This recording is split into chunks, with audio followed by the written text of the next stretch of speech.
Hello students, welcome to Binita Tutorial.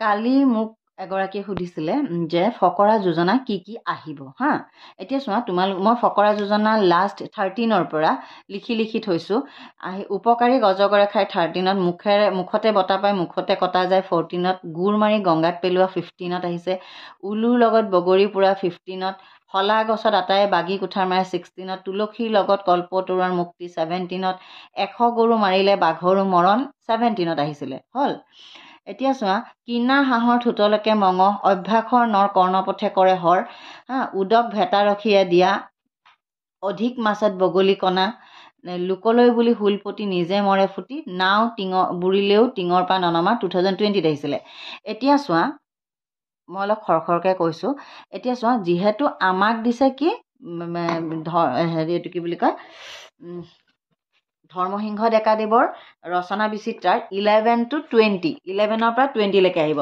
11 পৰা 20 লৈকে ইয়াত থকা কি বস্তু আহিছে মই এবাৰ দেখাই দিছো চোৱা হা 11 পৰা 20 লৈকে কি বস্তু আহিছে চোৱা ইন্দ্ৰৰ সভাত ফেচাৰ কৰিলি হা হেতু এতিয়ালৈকে কেতিয়াও হেৰি কৰা নাই এটো আহিছিল অজ্ঞানিক জ্ঞান দি মনত পালো কষ্ট কণীৰবোৰ ভঙাই পেলাই বাহু কৰিলে নষ্ট আগতে হেতু বেলেগ ধৰণে কয় অজ্ঞানিক জ্ঞান দিলে মনে পায় কষ্ট বাহৰো খুকা ভাঙি কণীকো কৰে নষ্ট আমি তেনেকে পঢ়িছিলো ওকে এতিয়া চোৱা এই দুটাৰ বাহিৰে বাকি আৰু চোৱা অভ্যাসৰ নৰ কৰ্ণপথে কৰা হৰ 13 ত আহিছিলে 18 ত আহিছিলে আঠুৱা চাই ঠেং মেলা এনেই বুঢ়ী নাচনী তাতে নাতিনীয়েকৰ বিয়া 100 গৰু মাৰিলে বাঘৰো মৰণ এতিয়া মই তোমালোকক মোৰ ভিডিঅ' বিলাকত প্ৰায় গোটেইখিনি দি দিছো কিনা হাঁহৰ ঠুটলকে মঙহ এটো কিন্তু ৰিপিটেশন বহুত হৈছে 14 ত 16 ত 18 ত দেখিছা কুমলীয়া আদা পাই ভৰিৰে মোহাৰি খোৱা কুকুৰৰ নেজ দীঘল নিজে পাৰি বহিব খঙত পেট কাটি ছমাহলৈ হুকনি খোৱা এতিয়া মাত্ৰ মই তিনিটা বস্তু মাত্ৰ দিয়া নাই চোৱা খঙত পেট কাটি ছমাহলৈ হুকনি খোৱা এটো আগতে কেতিয়াও অহা নাই কিন্তু তোমালোকে এটো এবাৰ চাই যাবা কাৰণ যেহেতু তোমালোকক 11 পৰা 20 লৈকেহে দিছে বাকি মই মোৰ ভিডিঅ'ত আটাইকেইটা ধুনীয়াকে সুন্দৰকে বৰ্ণনা কৰি দিছো মই দেখাই আছো ৰবা কাৰণ এয়াত 5 মাৰ্ক এই 5 মাৰ্কটো তোমালোকে মোৰ মতে এৰিম বুলি কেতিয়াও ভাবিব নালাগে আৰু এয়া চোৱা মোৰ আগৰ ভিডিঅ'ত এই আঠুৱা চাই ঠেং মেলা এটো ধুনীয়াকে মই লিখি দিছো মোৰ আগৰ ভিডিঅ' সাৰ্চ কৰিলে পাই যাবা একবাৰ মই পঢ়ি দিছো চাই লোৱা তোমালোকে স্ক্ৰিনশ্বট মাৰি আকৌ লিখিবা যিসকল মোৰ নতুন সাবস্ক্ৰাইবাৰ সাধাৰণতে মহৰ পৰা পৰিত্ৰাণ পাবৰ বাবে আঠুৱা ব্যৱহাৰ কৰা হয় আঠুৱা সেইবাবে বিছনাৰ জোখতহে লোৱা হয় আঠুৱা যিমান দীঘল হয় সেই জোখতহে ঠেং মেলি আঠুৱাৰ তলত শুব লাগে চুটি আঠুৱাত দীঘলকৈ ঠেং মেলি দিলে আঠুৱা ডাং খাই থাকিব আৰু মহ সোমাব তেনেস্থলত আঠুৱা তৰাৰ কোনো অৰ্থই নাথাকিব গতিকে আঠুৱাৰ জোখ চাইহে ঠেং মেলা উচিত ইয়াৰ দ্বাৰা ইয়াকে বুজাইছে যে আই চাইহে ব্যয় কৰিব লাগে অৰ্থাৎ নিজৰ সামৰ্থ্য অনুযায়ীহে কাম কৰা উচিত আইতকৈ ব্যয় বেছি হলে ধাৰত পুত যাব লাগিব অৰ্থাৎ বিপদত পৰিব হল এতিয়া চোৱা এনেই বুঢ়ী নাচনী তাতে নাতিনীয়েকৰ বিয়া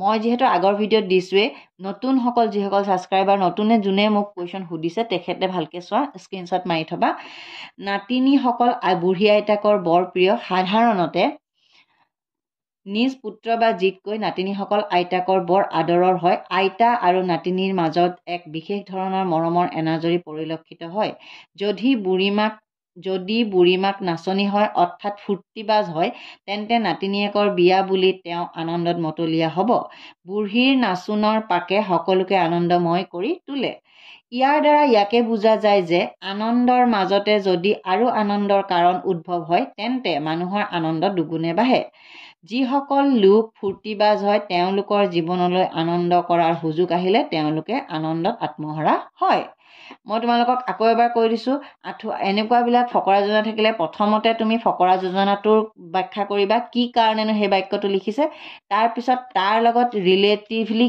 কি কথা বুজাবৰ কাৰণে বাক্যটো কৈছে হেতু ক'ব লাগিব এতিয়া চোৱা এক মিনিট এতিয়া চোৱা মই আৰু কুকুৰৰ নেজ দীঘল নিজে পাৰি বহিব হল এইটো চোৱা, আমি সকলোৱে কুকুৰ দেখা পাইছোঁ। কুকুৰৰ নেজ দীঘল হ'লেও কেৱল মাত্ৰ কুকুৰটোৱেহে বহিব পাৰিব, আন কুকুৰ তাত বহিব নোৱাৰে। কুকুৰক মানুহে অস্পৃশ্য জীৱ বুলিয়ে ধৰে। তাৰ যদি নেজ দীঘলো হয় তেন্তে তাত আন কোনো বহিবলৈ নাযায়।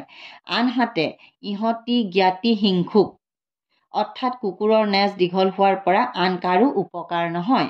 ঠিক একেদৰে অসৎ লোকে নানান অসৎ উপায়েৰে ধন ঘটে। অসৎ উপায়েৰে অৰ্জন কৰা ধন অসৎ কামতেই খৰচ হয়, তাৰ পৰা আন কাৰো উপকাৰ নহয়।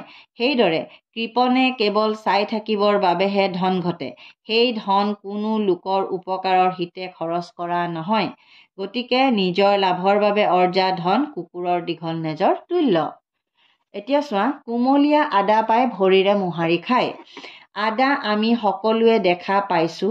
আদা মছলা হিচাপে অসমীয়া ব্যঞ্জনত ব্যাপকভাৱে প্ৰচলিত। ইয়াৰোপৰি আদাৰ ঔষধি গুণ আমাৰ সকলোৰে জ্ঞাত। এই আদা বুঢ়া হ'লেহে জাল বেছি হয়।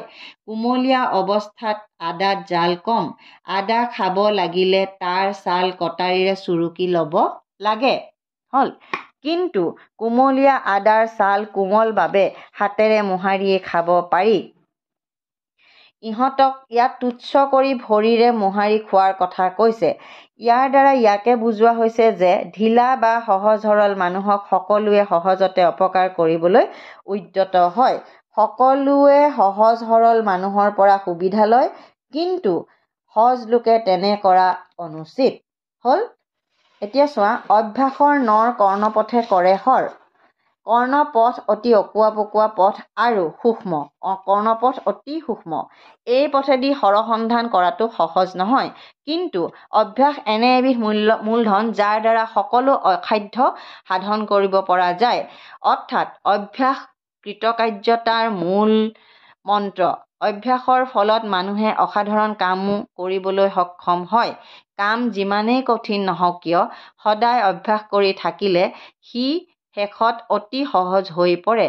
অধ্যাৱসায়ৰ যোগেদি কাম কৰাৰ অভ্যাস কৰিব লাগে আৰু তাৰ ফলস্বৰূপে কাণৰ দৰে একা বেকা পথেদিও শৰ মৰাৰ নিচিনা কাম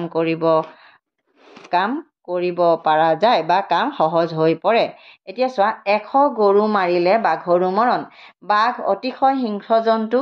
ইহঁতে গৰু চিকাৰ কৰি খায়, কিন্তু গোবধ মহাপাপ।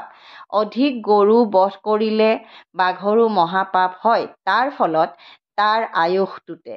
তদুপৰি বাঘে গৰু বধ কৰিলে মানুহে বাঘ মাৰিবলৈ সষ্টম হয়। আৰু এই বাক্যৰ দ্বাৰা ইয়াকে বুজোৱা হৈছে যে অত্যাচাৰ বাঢ়িলে মৰণো ওচৰ চাপি আহে। গতিকে বাঘৰো মৰণ স্বাভাৱিক। মানুহে পাপলৈ ভয় কৰি অসৎ কামৰ পৰা সদায় বিৰত থাকিব লাগে। তাকে নকৰিলে পাপ বাঢ়ি গৈ আয়ুস টুটিব আৰু ফলত মৰণ কাষ চাপিব। আৰু এটা চোৱা, কিনা হাঁহৰ ঠোঁটলৈকে মঙহ। এইটো চোৱা হা। সাধাৰণতে ধন ভৰি কিনি অনা বস্তুক মানুহে এনেয়ে পোৱা বস্তুতকৈ বেছি মূল্য দিয়ে। সেইদৰে ধন ভৰি কিনি অনা হাঁহ এটাৰ কোনো অংশকে মানুহে পেলাবলৈ ইচ্ছা নকৰে। সাধাৰণতে হাঁহ এটাৰ কিছুমান পেলনীয়া অংশ থাকে। সকলো অংশ খোৱাৰ উপযোগী নহয়। কিন্তু মূল্য দি কিনি অনাৰ বাবে মানুহে হাঁহটোৰ ঠোঁটৰ দৰে কঠিন অংশকো পেলাব নোখোজে। ইয়াৰ দ্বাৰা ইয়াকে বুজোৱা হৈছে যে মূল্য দি কিনি অনা বস্তুৰ সামান্য অংশও হানি হ'বলৈ দিব নালাগে। অৰ্থাৎ ধনৰ অপব্যয় হ'ব দিব নালাগে। এতিয়া মই এইখিনি দিছোঁ। আশা কৰোঁ তোমালোকে বুজি পাইছা বা তোমালোকৰ কাৰণে হৈ যাব। মাত্ৰ 3টা মই দিয়া নাই। কেতিয়াও ৰিপিটেশ্যন হোৱা নাই ইহঁতৰ। তথাপি একবাৰ তোমালোকে ইয়াৰ পৰা চাই যাবা। খঙত পেট কাটি 6 মাহলৈ শুকনি খোৱা, এইটো চাই যাবা। আৰু যদি কাৰোবাক লাগে মোক কমেণ্ট কৰা, মই সুন্দৰকৈ লিখি দিম। 1 ঘণ্টাৰ পিছত।